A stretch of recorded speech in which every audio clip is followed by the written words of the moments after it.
বাসায় যদি কারো ছোট অথবা বড় কারো যদি ভাইরাল অথবা ভাইরাস জ্বর হয়ে থাকে সেক্ষেত্রে তাকে প্রচুর পরিমাণে তরল খাবার দিন।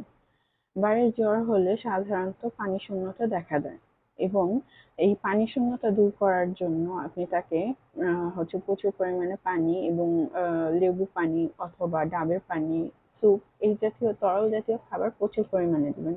অল্প অল্প করে দিতে থাকবেন, যেহেতু জ্বর হলে আমাদের মুখে আহ খাওয়ার রুচিটা কমে যায় অথবা খেতে ইচ্ছা করে না, সেই ক্ষেত্রে তাকে খুব অল্প পরিমাণে এবং কিছুক্ষণ পর পর দেওয়া যেতে পারে। বিশেষ করে বাসায় যদি ছোট বাচ্চাদের এই রোগটা অথবা এই জ্বরটা হয়ে থাকে সেই ক্ষেত্রে তাদেরকে 6 মাসের নিচে অথবা যারা এখনো বুকের দুধ পান করে তাদের ক্ষেত্রে বারবার করে বুকের দুধ খাওয়াতে হবে এবং তরল জাতীয় খাবারগুলো দিতে হবে।